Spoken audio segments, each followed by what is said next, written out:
हे बोझ से दबे लोगों मेरे पास आओ, நான் உனக்கு இளைப்பாறுதல் தருவேன். मैं तुम्हें विश्राम दूंगा. இளைப்பாறுதல் இருந்தால் உனக்கு சமாதானம், विश्राम मतलब ये शांति के जीवन, சந்தோஷமான வாழ்க்கை. आनंद के जीवन. இந்த வாழ்க்கையில நமக்கு ஆண்டவர் கிடைச்சது பெரிய நமக்கு ஒரு ஒரு ஒரு என்ன சொல்லலாம், ஒரு ஒரு ஒரு ஆசீர்வாதத்தை சொல்லலாம். जब मसीह जो हमको जीवन दिया औरों के लिए शांति के जीवन देने के लिए, இதனால தான் ஆண்டவர் நம்மை நேசிக்கிறார், நம்மை நேசிக்கிறார்.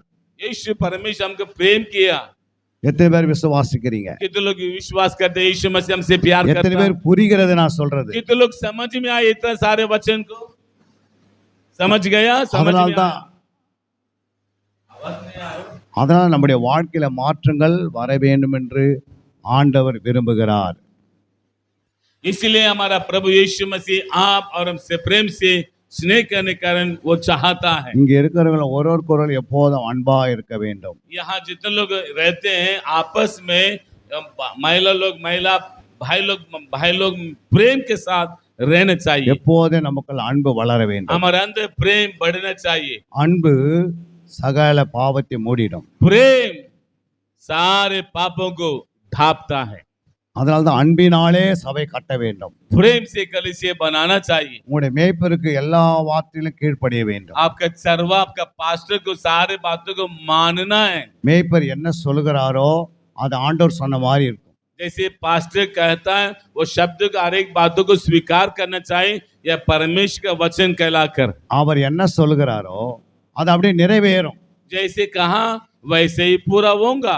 ஏன்னா ஆண்டவர் அவர் கீழே இருக்கிறார். क्योंकि परमेश्वर उनका हाथ के नीचे उसका अंदर है. அதாவது ஆண்டவர் அவரை கீழே நடத்துகிறார். परमेश्वर पासबान को चलाता है. அவர் உங்களை நடத்துகிறார். वो आपको चलाते. நீங்கள் அவரிடத்தில் சொல்ல வேண்டும்.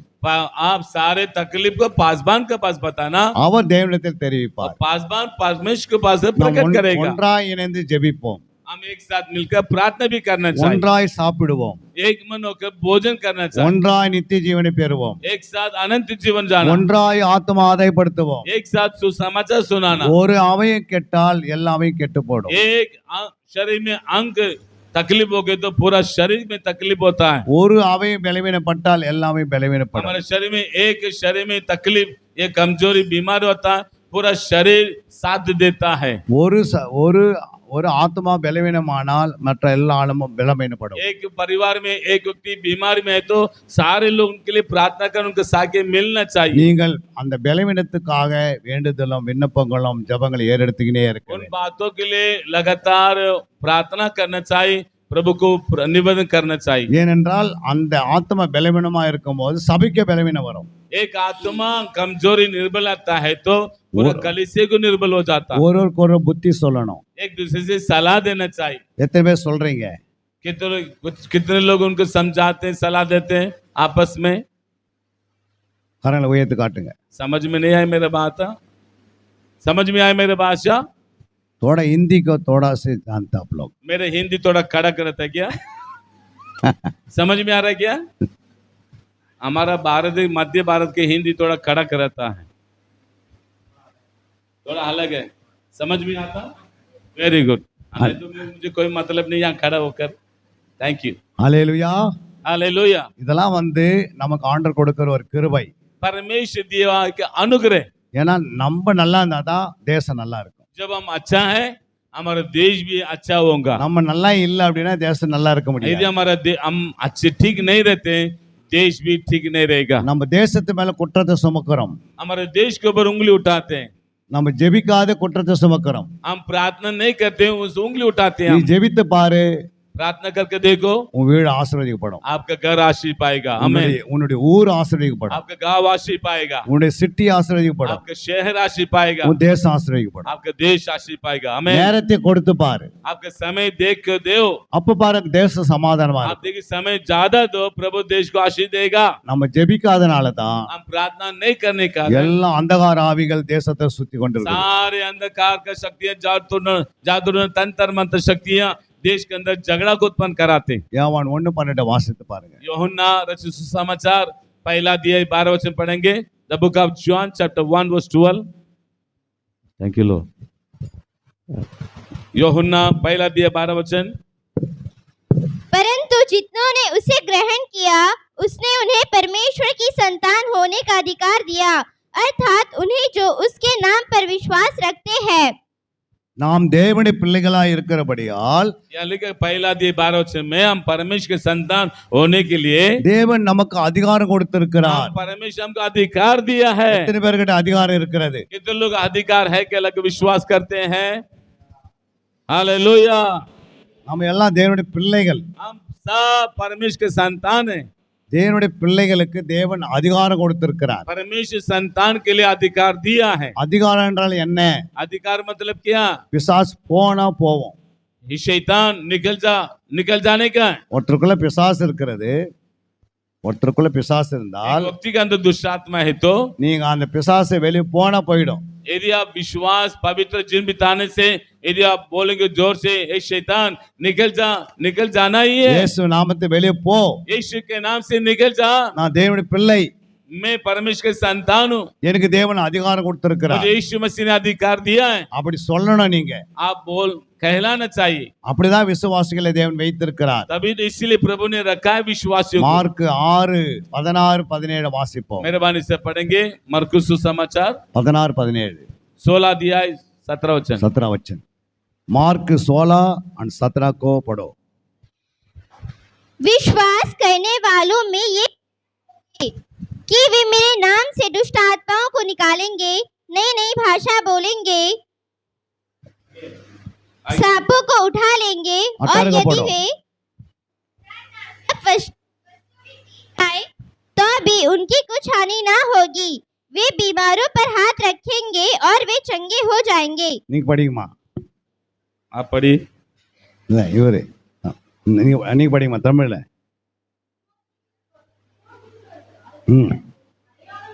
பாருங்க விசுவாசிகள் நடக்கங்கள் அடையாளங்கள் யாவனே?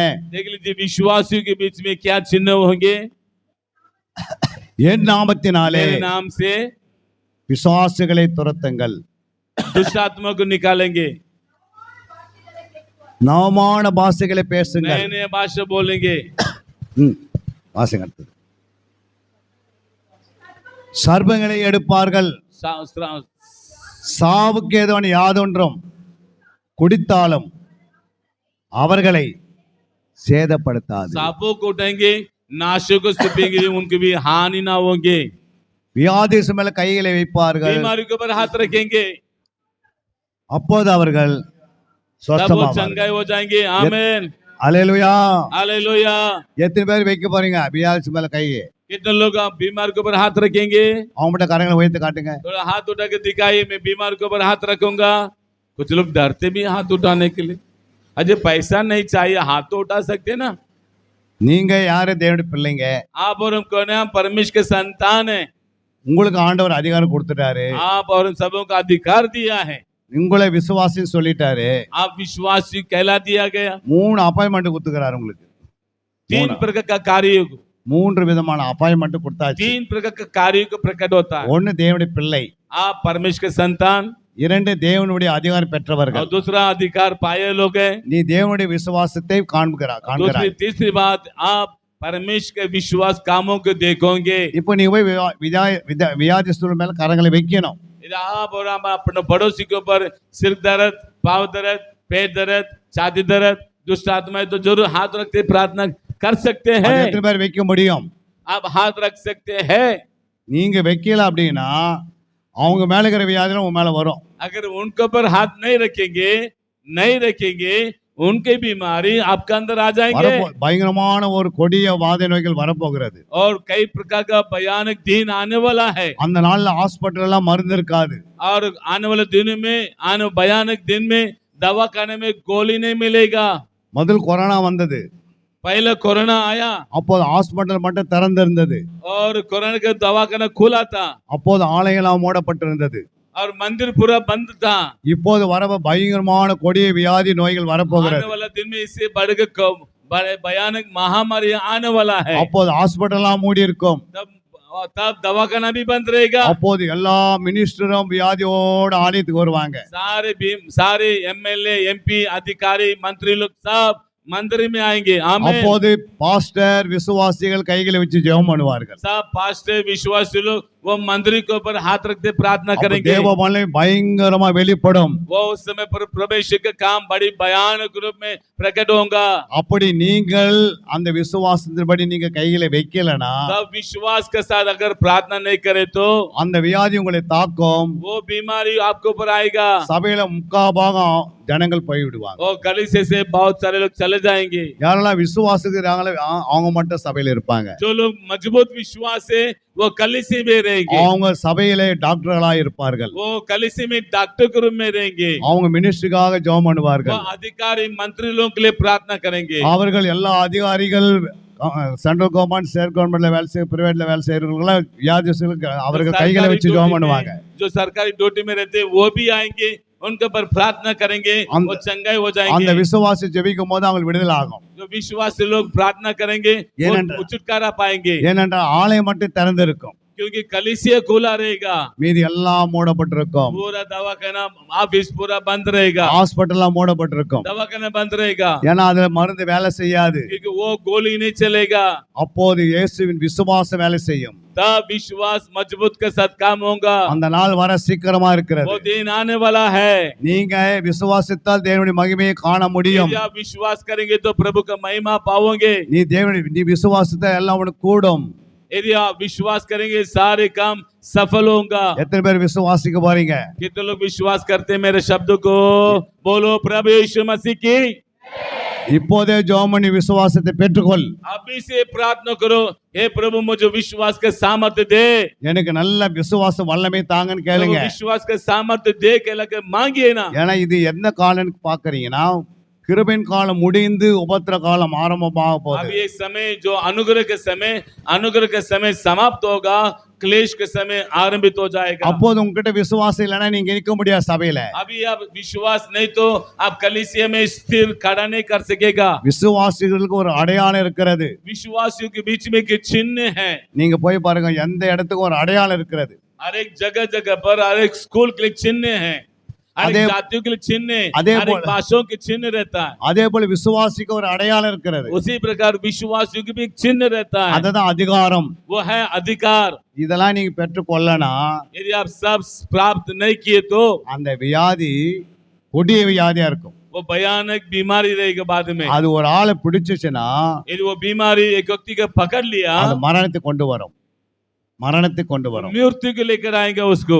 அவ்வளவு வலி வலிக்கும், भयानक तकलीफ होगा, அவ்வளவு துடித்துடிப்பு உண்டாகும். बड़ा परेशान, बड़ा वेदना होगा। அந்த நேரத்துக்கு நீங்கள் ஆண்டவரே என்னை காப்பாத்து சொன்னாலும் उस समय पर हे प्रभु मुझे बचा ले बोलेंगे तुम ही, அப்போது ஆண்டவர் உன்னை பார்த்து ஆகடி பண்ணுவார்.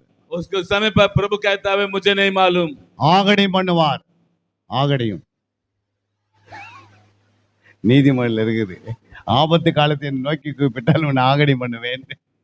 जो संकट के समय मुझे पुकारेगा मैं नहीं मालूम बोलेगा। அப்படி சொல்ல அவரே கிண்டல் கேலி பண்ற மாதிரி இருக்கும். அவரே கிண்டல் பண்ணிவிடு. आपको ठट्ठे में उड़ाएगा। நான் சொல்ல மாதிரி செய்தியா? क्या मैं जैसे बोला था वैसे किया था क्या? இப்ப நீ சொன்னா நான் கேட்க மாட்டேன்ற வசனம் இருக்கு. अगर आप बोले तो मैं नहीं करूंगा। அப்போது நீ சேர்ல உட்கார்ந்து காலை ஆட்டவே முடியாது. तब आपको कुछ भी पढ़ेंगे तो भी कुछ नहीं होगा। சேர்ல உட்கார்ந்து காலை ஆட்ட முடியாதுன்ற. आप कुछ भी बैठकर हिलाएं तो भी कुछ नहीं होगा। அப்போ உங்களை அவ்வளவு வேதனையிலே இருப்பீங்க. बड़ा वेदना के साथ रहेगा। அதனால தான் காற்றுக்கும் போது தூத்து, जब इसलिए हवा आने टाइम पर ले लो, காற்றுக்கும் போது தூத்திக்கொள். आप हवा लेने टाइम पर प्राप्त कर लो। நல்லா இருக்கும் போது இன்சூரன்ஸ் பண்ணு. जब अच्छे है तो इंश्योरेंस बना दे। நல்லா இருக்கும் போது வசனத்தை வாசித்து, अच्छा जिंदा रहने पर वचन को ले लो। நல்லா இருக்கும் போது ஜெபம் பண்ணு. अच्छा रहने टाइम पर प्रार्थना करो। நல்லா இருக்கும் போது ஆலயத்தை 24 மணி நேரம் வந்து ஜெபம் பண்ணினரு. और अच्छा है तो 24 घंटा कलीसिया में आओ। இப்ப நல்லா இருக்கிறோம். हम अच्छे हैं अभी। இப்ப ஆண்டவரை தேடு. अभी हम प्रभु को ढूंढ सकते हैं। நீ பலவீனா ஆகும்போது कमजोरी बीमारी आने टाइम पर உன்னை பலப்படுத்த இயேசு இறங்கி வருவார். और आपको जब बीमारी तकलीफ होने परमेश्वर आएगा। நீ நல்லா இருக்கும் போது, अब अच्छा है टाइम पर நீ சுகபோகமா வாழ்ந்தால் यदि बड़ी सुख की लाश के साथ जीवन நீ बिताते உயிரோடு செத்தவனா மாறிடுவ. और जीते जी मर जाएगा। அல்லேலூயா. हालेलुया। நல்லா இருக்கும் போது ஆண்டவருடைய பாதத்தை பிடிங்க. अब अच्छा है परमेश्वर के पास आना। நல்ல அதிகாரத்தை பெற்றுக்கொள்ளுங்க, अधिकार ले लेना, நல்ல வல்லமை பெற்றுக்கொள்ளுங்க, अपने सामर्थ ले लेना, தீர்க்கதரிசன வரத்தை பெற்றுக்கொள்ளுங்க, भविष्यवाणी के वचन ले लेना, நல்ல அற்புதம் செய்ய வரங்களை பெற்றுக்கொள்ளுங்க, अद्भुत काम वरदान ले लेना, நல்ல ஸ்ட்ராங்கா ரூத்தை போல மாறுங்க, मजबूत के साथ अटल रहना, ரூத்தை போல மாறுங்க, रूत के समान बनाना, எஸ்தரை போல மாறுங்க, एस्तर के समान रहना, தெபோரை போல மாறுங்க, देबोरा के समान रहना, பழைய ஏற்பாடு பரிசுத்தவான்களை போல மாறுங்க. पुराना नियम का पवित्र लोग के समान रहना, இப்படினால மாறணும் ஆண்டவர் எழுதி வச்சிருக்கிறார். ऐसे ही रहना कहलाकर प्रभु का वचन लिखा है। நோஞ்சா மாதிரி இருக்காத, நோஞ்சா और ये सोने वाला के समान, निर्बल के समान नहीं रहना, பைத்தியம் போல பேசி நிக்காத, पागल के समान नहीं रहना, நீ ஆண்டவர் பிள்ளையா மாறு. आप परमेश्वर के संतान है। ஒரு வாழ்க்கை தான், एक ही जिंदगी, இந்த வாழ்க்கை ரட்சிப்பின் வாழ்க்கை வாழறீங்க. ये जिंदगी उद्धार का जिंदगी। என்னைக்கு மரித்தாலும் பரலோகம் இருக்கிறது, आज मरेंगे तो स्वर्ग जाएंगे, அதுக்காக பரிசுத்தமா வாழணும். इसीलिए पवित्र जीवन बिताने का। பரிசுத்தம் இல்லாமல் தேவனை தரிசிக்க முடியாது, पवित्रता बिना परमेश्वर को हम देख नहीं सकते, பரலோக ராஜ்யத்தில் நுழைய முடியாது. परमेश्वर के राज्य में प्रवेश नहीं कर நீங்க எதை सकेगा। மறைவில் செய்தாலும் கர்த்தர் அதை வெளிங்கரமா கொண்டு வந்துருவார். यदि आप अंधेरेपन में काम करेंगे, वो उजियाले में लेकर आएगा। அல்லேலூயா.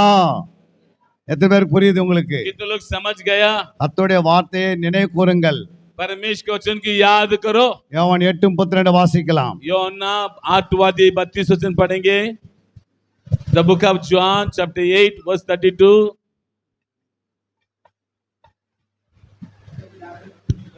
वेरी गुड, पासबान बता दिया। पढ़िए ना, पढ़िए बेटी पढ़िए। तुम सत्य को जानोगे और सत्य तुम्हें स्वतंत्र करेगा।